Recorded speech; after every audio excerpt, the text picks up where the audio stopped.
Olga foi a primeira mulher brasileira a publicar um livro de poemas eróticos, Magma. Você pensa muito em sexo? Todos nós, né? Todos nós, eu acho que sexo é fundamental. Senão a gente não estava aqui. A gente nasceu de um ato sexual, né? E eu acho que é a coisa mais divina que tem. Eu acho que, eu sempre disse isso, que o erotismo, que eu sou muito ligada nisso, até porque eu acho que às vezes você é ligada ao erotismo, não porque você está plenamente satisfeita com isso, mas às vezes até você fala da falta, do que deveria ser e às vezes não é exatamente aquilo que você quer. Mas eu acho que erotismo é fundamental. Eu sempre brinquei nas entrevistas dizendo o seguinte: três coisas são fundamentais na vida. O senso poético, não necessariamente nessa ordem, mas o senso poético, o senso de poesia, o senso de erotismo e o senso de humor. Sem humor também você não vive, porque a vida não é brincadeira, a vida é dura. Mas se você levar tudo no humor, fica tudo mais fácil. E erotismo é fundamental. Você foi amiga de uma pornógrafa, a também poeta Hilda Rist. É verdade que ela não gostava de mulher? Não, aliás, como quase todas as mulheres, são muito machistas. Eu tenho amigas divinas, maravilhosas, assim, de realmente serem amigas de mulheres leais e tudo, mas, de um modo geral, a mulher não é leal com outra, porque ela quer tudo para ela, né? Então, dividir com outra mulher não interessa muito, não é muito o caminho delas. Eu acho que o homem é machista, mas a mulher é pior ainda, de um modo geral. Eu até tenho amigas que eu posso dizer que não são machistas. Olga é uma poeta dedicada a escrever haikais desde criança. Primeira mulher a escrever haikai no Brasil. Eu sou a oitava pessoa a escrever haikai no Brasil. Antes, 7 homens. Eu sou a oitava pessoa, mas primeira mulher. Antes de mim, nenhuma outra. Carlos Scliar pintou um quadro celebrando o que ela fez dedicado a ele. Desligada, o vento morde meus cabelos sem medo. Tenho todas as idades. Isso é para o Scliar, porque, não sei, eu achei que tinha a ver comigo e com ele. Foi um grande amigo, o Carlos Scliar, o Farnese de Andrade e outros pintores do chamado século XX, os mais principais do século XX, eles me chamavam de Mona Lisa de Copacabana, por isso que me retrataram tanto, dizer, olha, você é a minha Mona Lisa. Por exemplo, Scliar dizia, você é minha Mona Lisa. O Farnese Andrade também dizia a mesma coisa. Você é autora de mais de 20 livros, tem mais de 40 prêmios de literatura, entre eles 2 jabutis. Foi considerada por ele mesmo a melhor tradutora de Pablo Neruda. Traduziu mais de 40 poetas estrangeiros. Mais de 50. Mais de 50 poetas estrangeiros. Traduziu Júlio Cortázar e Mário Vargas Llosa. Eu sou a principal de Neruda. 13 livros de Neruda. Eu traduzi 13 do Neruda. E 8 do Otávio Paz. Aliás, mais do que 8, eu já perdi a conta. Você gosta da companhia dos acadêmicos e do chá da academia? Olha, chá é a minha bebida favorita, porque eu ganhei agora de presente uma diabetes que me impede de beber o vinho que eu gostava de beber, sempre com muita parcimônia, porque eu não sou de muita bebida. Adoro um chopp, adoro vinho, mas hoje não posso mais. É meio proibido para o diabético. Mas tudo bem, eu acho que a gente vai levando a vida, não pode isso, vamos fazer aquilo. Então, é assim. Chá é a bebida que eu mais amo na vida. Eu bebo chá o dia inteiro. Um chá disso, de frutas, manga. Não fosse de descendência russa. Não fosse de descendência russa. Então, sou filha e neta de russos e, mais para trás, franceses e brasileiros e uma bisavó índia, do qual eu me orgulho muito, pelo lado da minha mãe. Minha mãe é paraense do interior, Monte Alegre. E é o seu lado nobre. E eu sou... minha mãe é Nobre de Almeida, né? Brincando assim com isso. E eu sou Savari pelo meu pai. E os Savaris são primos de Drummond, que é uma coisa estranhíssima. Foi Drummond que me escreveu uma vez e me contou essa história. que ele, da família dele, Drummond e Savary, eles eram parentes, primos. Mas voltando à história da bisavó indígena, eu tenho o maior orgulho, são os primeiros brasileiros. Nós estamos aqui há 500 anos, 500 anos, muito pouco. Eles já estavam aqui há mais de 10 mil anos, segundo consta, né? Mas não é só 10 mil anos. Há mais de, olha, a Maria Beltrão, eu falei com ela outro dia, ela me telefonou, Maria Beltrão, que é uma antropóloga, uma escritora e tal, ela disse que os nossos indígenas estão aqui há mais de 100 mil anos. E a Niede Guidon, que são duas mulheres fantásticas, né? Niede Guidon, que é lá daquele sítio da Capivara, no Piauí, ela diz também a mesma coisa, que não é 10 mil anos, são 100 mil anos, porque foram descobrindo coisas que cada vez era mais antigo, né? Então, 10 mil anos, depois 60 mil, 50 mil anos, 60 mil anos, e hoje elas estão convencidas, isso é ponto pacífico no mundo inteiro, que os nossos indígenas estão aqui nesta terra Brasil há mais de 100 mil anos. Então, portugueses há 500 anos é muito pouco. Você vive com um salário mínimo por mês. Lembrança dos tempos em que trabalhou na Secretaria Municipal de Cultura do Rio de Janeiro. O que você fazia? No órgão Rio Arte. Eu organizava livros, eu organizava eventos, principalmente livros, que é a minha principal função, né? Eu organizo os meus e de outros, porque eu acho horrível a pessoa só ficar olhando o próprio umbigo. Então, eu tenho obras coletivas que estão aqui, 3 antologias. Essa aqui que foi de poesia erótica, foi a primeira, de 1982, com 77 poetas. Quintana está aqui. Nunca escreveu um poema erótico, mas escreveu um que eu encomendei a ele e falei, lição de casa. E ele, dever de casa, e ele aí fez um único poema erótico na vida. Os grandes poetas todos estão aqui, Afonso Romano de Santana, Goulart, todos, e o Quintana, que é uma novidade, porque o Quintana nunca escreveu poesia erótica na vida, só este único que está aqui. Está até para ser refeita essa antologia erótica. Essa foi para o Rio Arte, ligado com a Secretaria de Cultura e a Prefeitura do Rio de Janeiro, com uma editora carioca que hoje não existe mais. E essa que é a poesia da Amazônia. Aqui tem mais de 500 páginas, mais de 200 anos de poesia da Amazônia, que eu intitulei Poesia do Grão-Pará, porque era como era chamada essa minha região. Eu sou de Belém do Pará. Minha mãe do interior e eu da capital, de Belém. Belém do Pará, onde tem aqui mais de 200 anos de poesia da Amazônia, como um todo, da região amazônica, e Grão-Pará era como eles denominavam aquela região, que pegava o Pará, que era o principal, Maranhão, e por último o Amazonas, que é o estado mais novo dessa região.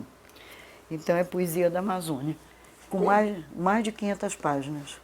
Convivendo com machistas incorrigíveis, Olga foi uma das fundadoras do Pasquim, onde criou e deu nome às dicas. Quais eram os mais machistas, Olga? Todos. Todos, até você também da equipe, né? Mas o que acontece é o seguinte, eu não tomo conhecimento, eu não boto a carapuça da história do machismo. O machismo está até hoje, né? Mas eu não tomo conhecimento. Eu sou muito impulsiva e muito impulsiva no bom sentido. Não sou louca nem nada, mas enfim, muita coisa eu quebrei tabus durante a minha vida. Eu me lembro que uma vez em São Paulo, o principal lugar onde os escritores se encontravam, escritores e jornalistas, era um bar lá em São Paulo que mulher não entrava, mas não tinha uma para contar a história. Um dia eu resolvi ir lá, justamente por isso, que o Almeida Salles, aquele nosso queridíssimo jornalista Almeida Salles, especialista em cinema, crítico de cinema,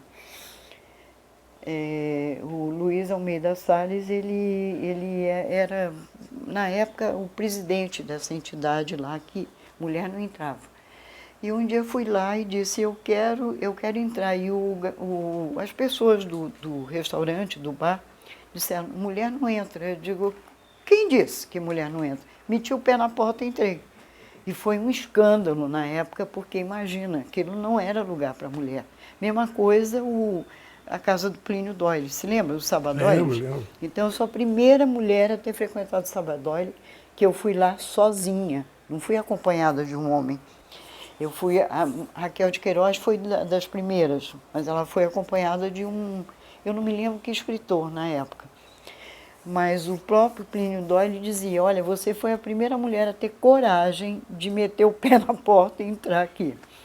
Justamente para quebrar o tabu. Depois, no fim, tinha 1000 mulheres lá, né? Quais são, para você, os melhores escritores brasileiros, homens e mulheres? Olha, nesse ponto, o brasileiro é demais, né? Eu tenho um orgulho de ser brasileira, porque tudo nosso não é delírio assim, porque me ufano do meu país, mas realmente o Brasil é demais. Então, poetas aos montes, de tudo quanto é lugar. Por exemplo, uma das melhores poesias brasileiras é de Pernambuco. Eu tenho uma antologia que eu vou organizar, como essas aqui, já está no meu computador pela metade.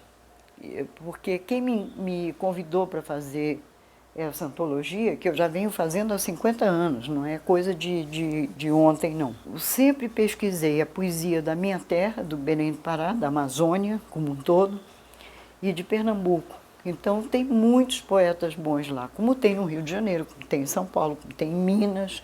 Então são estados que têm muitos bons poetas. Falar em um é um absurdo. Eu acho que o nosso maior é o Drummond. Não é porque é meu primo, não, mas realmente é tido como o máximo, né? O nosso primeiro. Aliás, estão para fazer minha obra reunida, porque eu ainda não morri. O Drummond é que me ensinou isso. Completa é quando você morre, não vai ter outro poema amanhã. Morreu, acabou ali. Então, vou ter uma obra reunida talvez esse ano. Existe uma literatura feminina e uma literatura masculina? Eu acho o seguinte, porque sempre pergunto, poeta ou poetisa? Eu prefiro poeta, até porque termina em A. Os homens que se virem arranjam outro nome. Poetisa é a mulher do poeta.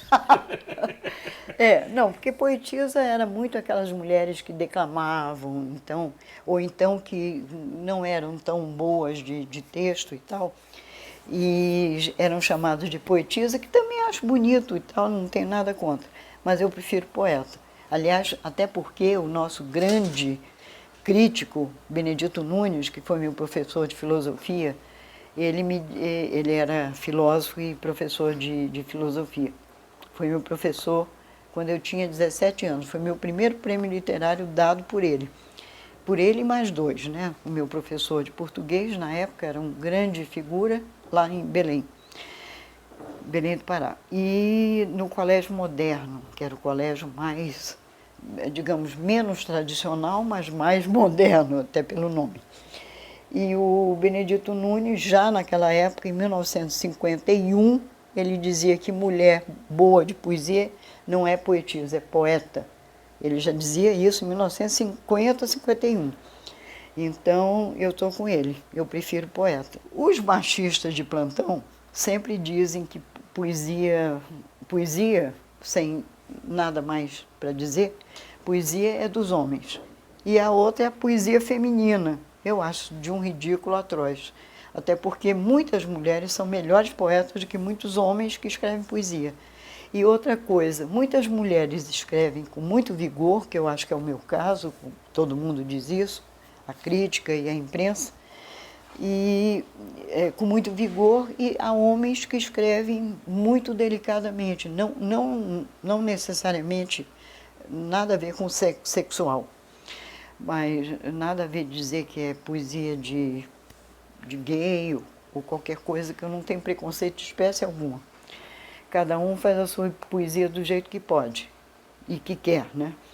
Então eu acho que há uma diferença sim, mas é uma coisa muito tênue, porque um homem pode escrever com delicadeza feminina e uma mulher pode escrever com violência até como poesia, a chamada poesia feminina. Eu prefiro não ter essa divisão. Eu detesto guetos. Então, poesia, para mim, tinha que ser poesia, de um modo geral, homens ou mulheres, bons, porque poesia boa é que é fundamental. Se homem, escrito por homem ou por mulher, tanto faz. Seu pai era russo. E Russo de segundo o Smolensk. testemunho, louro de olhos azuis, É. muito bonito. Como Pedro, seu filho. Você já consegue falar a respeito da sua morte? Consigo, desde que aconteceu em 1999. A morte que você diz do pai e do filho, e do meu filho. Bom, meu pai foi a pessoa mais importante na minha vida. Eu tinha verdadeira fanatismo pelo meu pai. Tem uma outra palavra melhor para isso, mas é a melhor pessoa que eu vi na minha vida. Era um homem que só pensava nos outros. Ele em 20º lugar. Eu nunca vi isso na vida, porque as pessoas são muito egoístas, né? Elas só querem saber de si. Meu pai não. Meu pai, ele sempre pensava em todos e ele sempre em último lugar. Era uma figura fascinante. Engenheiro eletricista, russo, vindo para o Brasil. Ele viveu mais no Brasil do que quando ele veio da Europa. Olha que coisa curiosa. Meu pai, a primeira terra que ele botou o pé foi em Pernambuco, Recife, Pernambuco, que é a raiz da família da minha mãe. A terra de raiz da família materna Nobre de Almeida, Savaria do meu pai. Então, a primeira terra que meu pai botou o pé no Brasil foi em Recife, que é da raiz familiar da minha mãe. E isso foi muito interessante. Ele colocou luz elétrica, olha que coisa também curiosa. Ele era engenheiro eletricista e chamado para trabalhar na Siemens do Brasil. Ele era muito alto, era até, brincavam, chamavam ele de espanador da lua ou vara de apanhar mamão, porque mamoeiro é, em geral, enorme, né? Ele tinha 1,80 m e tantos, uma figura adorável, doce, tranquilo, mas muito firme, muito... Não fui criada, sou filha única, mas nunca fui criada como filha única. Eu fui criada como um soldado, como um cabo, um soldado qualquer. Então, por isso é que eu tenho esse temperamento também tão firme, tão forte. Na época eu achava um horror, porque eu era muito exigida. Mas hoje eu acho bom, eu acho que foi uma coisa que valeu para a minha vida, porque me deu um temperamento assim muito... muito forte, sabe? Muito forte mesmo. Minha mãe também era muito forte, paraense, descendente de portugueses e com essa bisavó. Eu não sei se a bisavó era minha ou se era bisavó, acho que bisavó dela, indígena. E que eu acho que essa misturada de russo, de francês, porque meu pai é descendente francês, Savaria é uma palavra, é um nome da França, com 4 títulos de nobreza, mas meu pai trabalhava como se fosse um operário. Meu pai era fantástico, aprendi a trabalhar tanto com ele.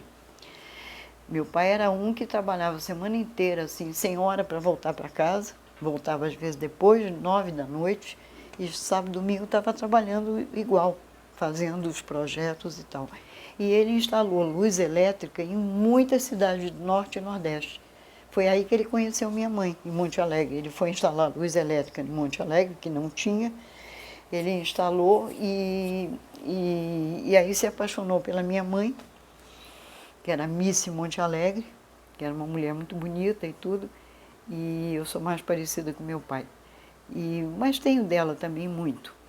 E minha mãe era apenas dona de casa, mas tocava violão muito bem, cantava, não profissionalmente, assim, dentro de casa, com os amigos e tal. Meu pai era aquele engenheiro eletricista, meio sonhador, muito apaixonado por literatura. Os dois me colocaram lendo, e toda a família é de escritores e jornalistas.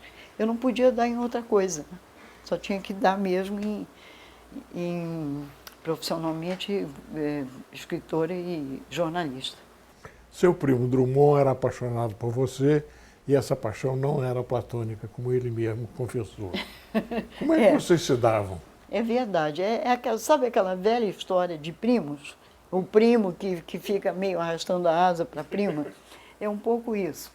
Então, mas o primeiro a gente não sabia do parentesco. Ele que veio me contar isso anos depois, porque saiu um livro de uma escritora mineira, como ele, mineiro.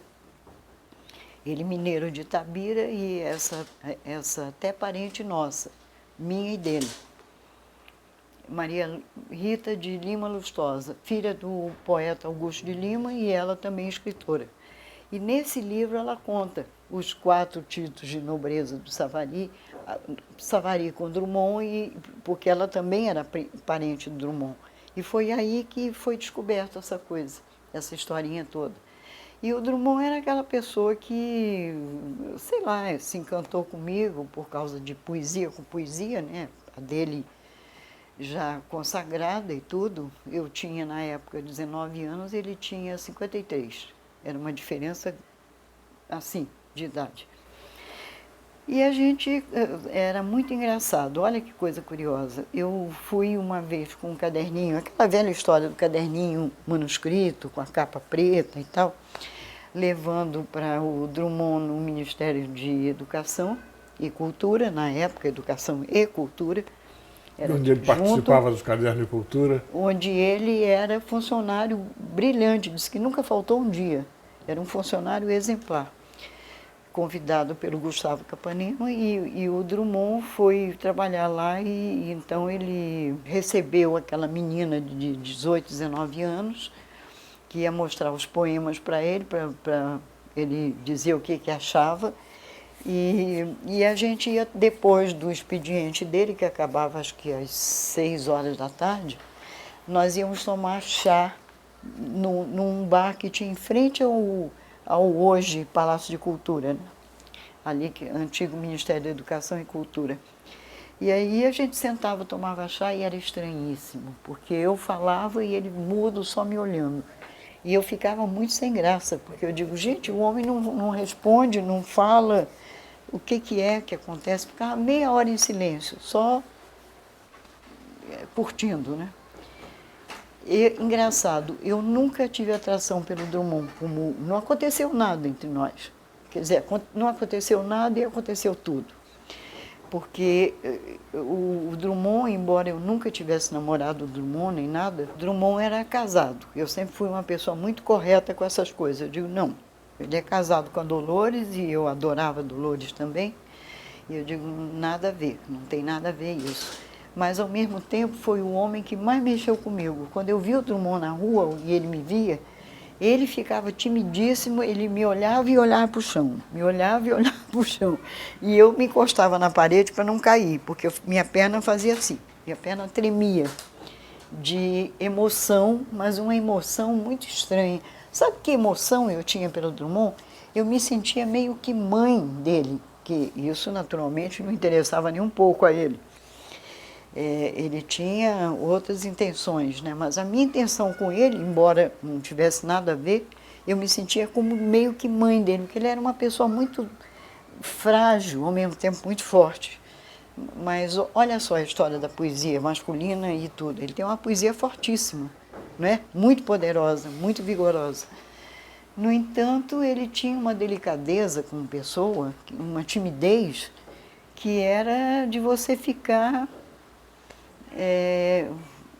sabe, dava uma comoção muito grande. Então, a minha perna, quando eu via, minha perna tremia de eu quase ir ao chão.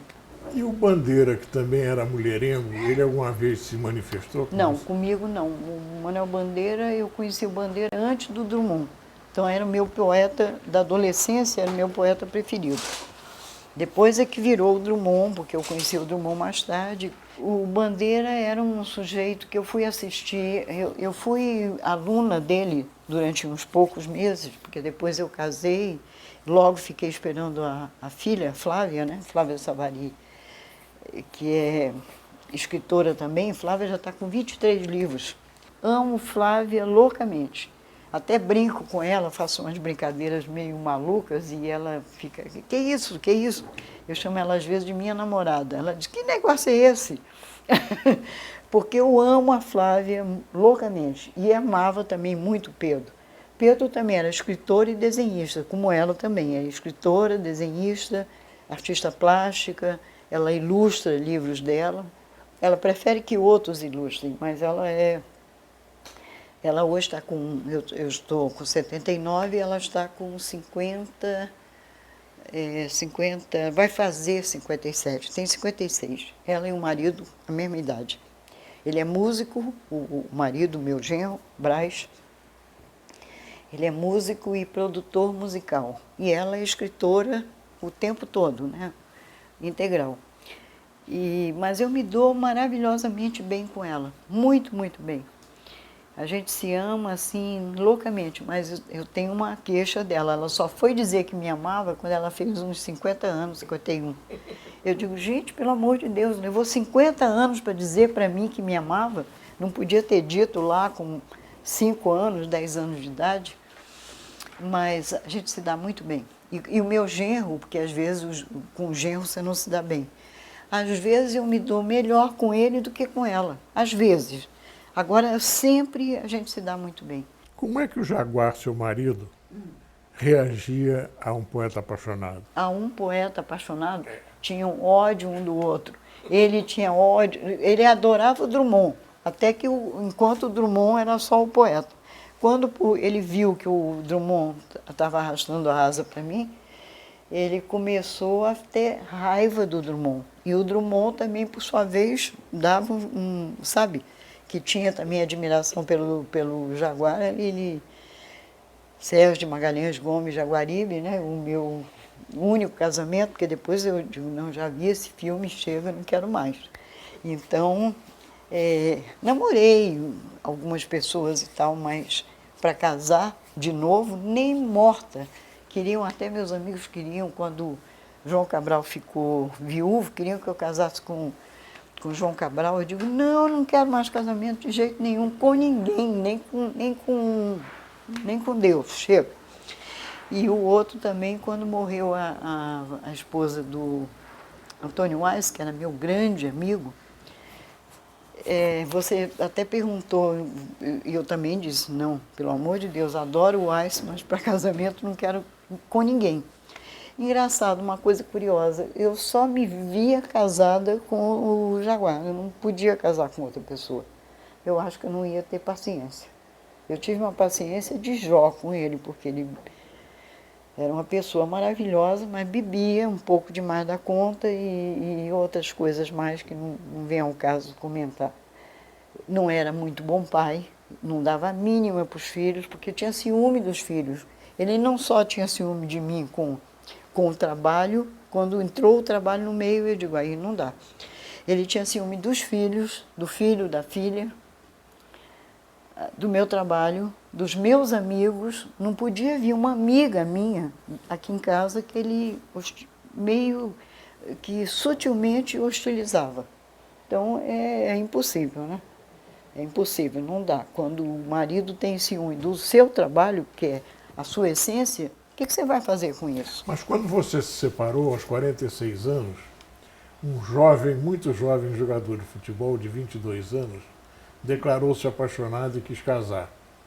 Namoramos 2 anos. Quem era? Ele hoje é um nome muito comum, João da Silva.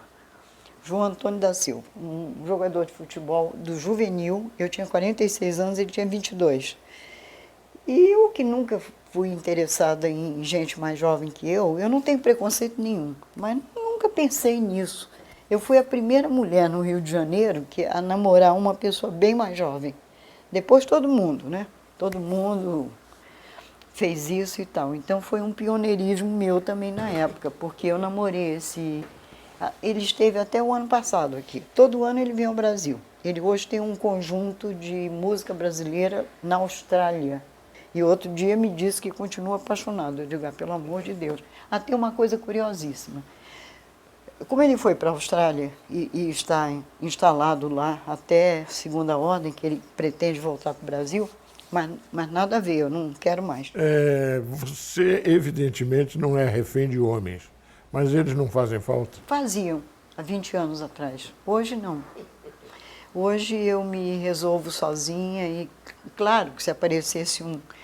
Eu sempre brinco que a Agatha Christie, o último marido dela, o primeiro foi horrível porque se apaixonou por outra mulher, que não é o meu caso, nunca sofri esse tipo de coisa. Mas a Agatha Christie, a escritora inglesa, né,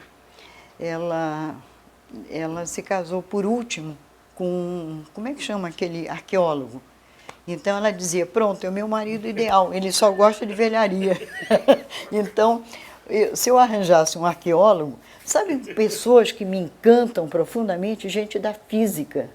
Eu conheci uns físicos em palestras que eu fui nesses órgãos culturais aí, e eles têm um senso de humor, eles são muito interessantes. Mas nenhum físico se apaixonou por mim, então continuo aguardando, quem sabe? Porque eu sempre brinco que eu estou casada com o meu trabalho. Eu sempre, nas entrevistas que me pedem e dizem, então, essa vida amorosa, como é que é? Eu digo, já estou casada com uma coisa, já estou casada com a poesia, com a literatura, até, e não sendo gay, eu sou casado com duas mulheres importantíssimas, que é a poesia e a literatura. Então não há muito espaço. Que história é essa de que você é filha de um casco de tartaruga? Ah, lobo, isso é uma coisa muito engraçada. Minha mãe era louca varrida, né? E muito implicante.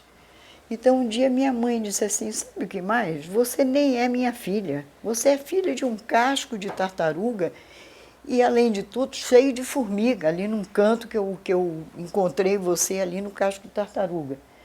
Eu, como sempre tive um senso de humor desde criança, eu disse, isso não pode ser verdade, porque é uma história muito louca. Não sofri muito com isso, não. Sofri um pouco, mas não sofri muito porque eu levei para o lado do humor. Eu digo, essa mulher é louca. Como é que eu posso ser filha de um casco de... Nem é da tartaruga, é o casco da tartaruga. E ainda cheio de formiga, largado lá no canto. Agora, hoje eu acho o máximo, porque quem é que tem essa biografia que é filha de um casco de tartaruga e cheio de formiga? Ninguém, só eu. Ferreira Goulart, seu amigo e Grande, admirador, grande poeta diz extraordinário. que você é uma grande poeta, mas que não sabe se oferecer ao público. Por que ele diz isso? Não sei. Bom, o Goulart, ele é muito... Eu sou muito solicitada, mas o Goulart é muito mais, é o dobro de mim.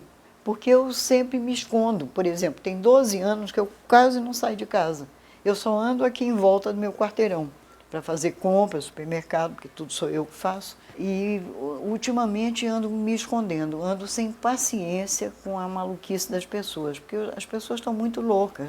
Você sabe que recentemente eu não posso me queixar muito das coisas, mas eu fui roubado de uma tradução, que roubaram uma tradução minha, que estava com um determinado editor, hoje em São Paulo, muito conhecido, e esse editor simplesmente estava com uma tradução minha do Otávio Paz, sobre a Índia, que o Otávio Paz foi embaixador na Índia, e esse editor, quando ele publicou a minha tradução, por razões de mercado lá dele e tal, ele simplesmente usou a minha tradução com o nome de duas outras pessoas. O nome de um homem e de uma mulher, que eu não sei quem são, nunca vi na minha vida. Provavelmente só fizeram essa tradução na vida com a minha. Porque se ele já tinha isso na mão, para que ele ia pedir a outro que fizesse? Modificaram alguma coisa e saiu com o nome deles. E recentemente um amigo meu roubou um título meu, felizmente foi só numa revista. Agora, com a maior cara de pau, inclusive ele me ajudou a digitar esse livro de ensaio e crítica, e ele simplesmente botou como título de um artigo dele.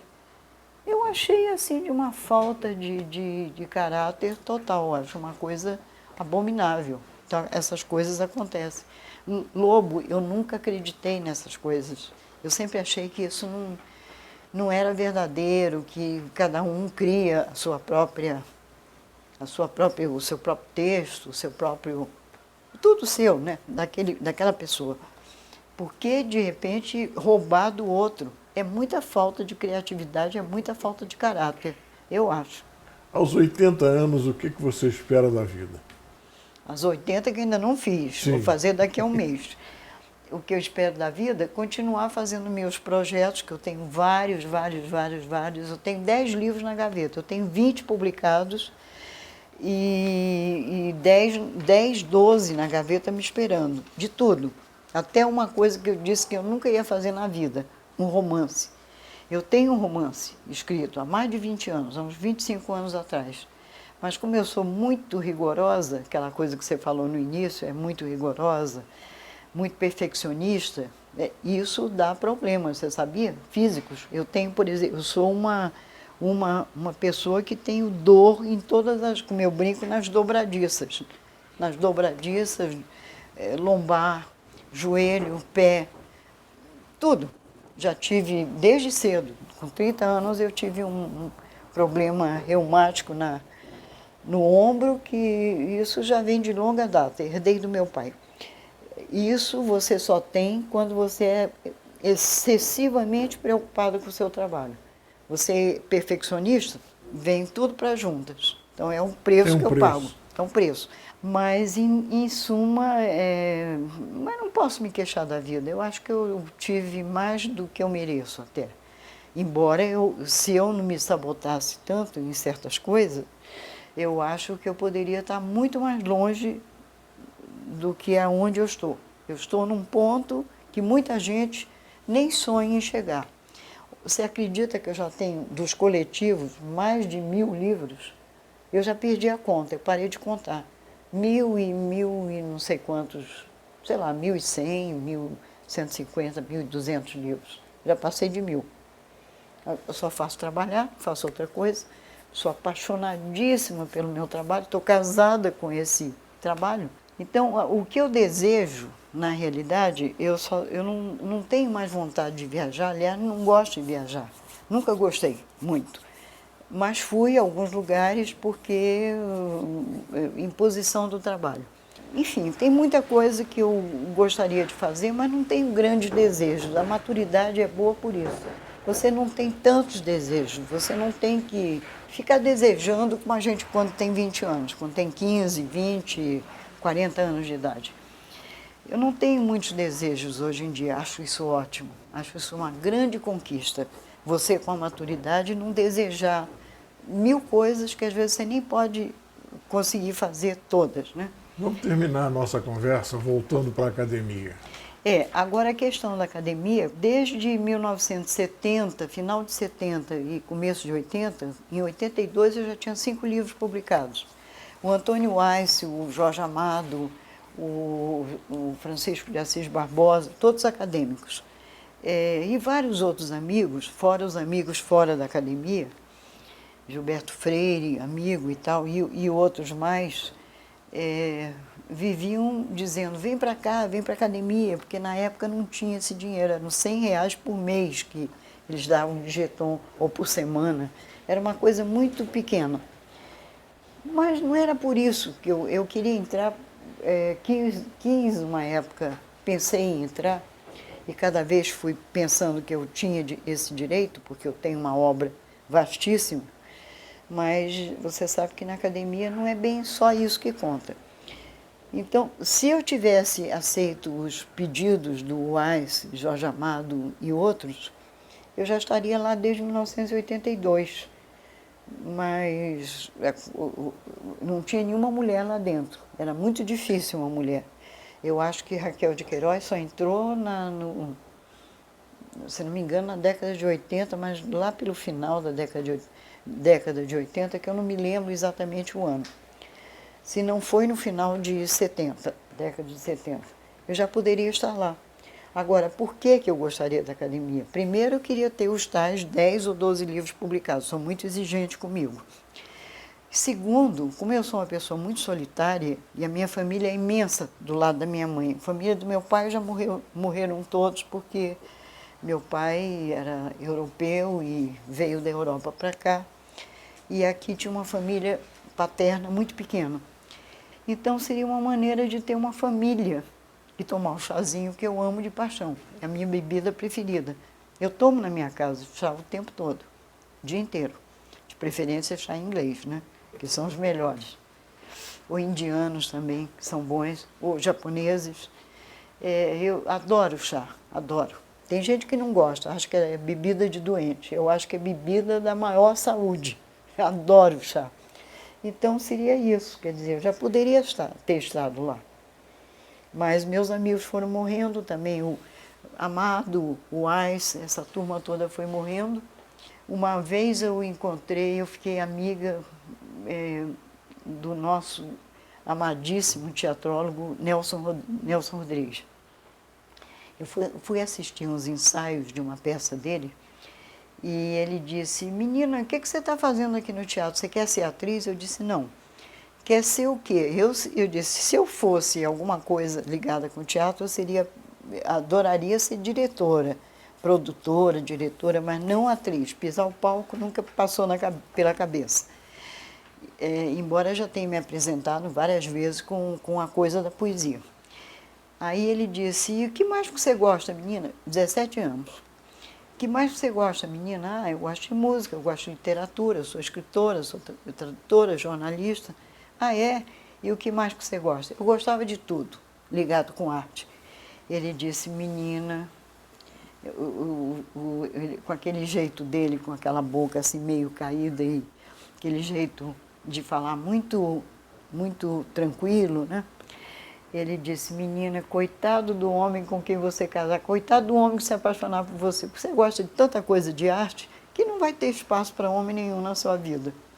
Não, eu acho que eu fui uma excelente mulher, por pouco talento que eu tenho para essas coisas, porque eu acho que ninguém devia casar, acho que a gente devia só ser casada com trabalho. Isso é o perfeito. Mas então ele me disse isso, coitado do homem que se apaixonar por você, não há espaço. Você gosta disso, literatura. Aí, e depois ele ficou sabendo que eu era escritora, já estava escrevendo e tudo, ele disse, coitado do homem que se apaixonar por você, porque não vai ter espaço para nada, quase. Foi um papo muito agradável e eu agradeço muito a você. Muito obrigado. Eu que te agradeço de você ter vindo à minha casa, me convidar para essa entrevista.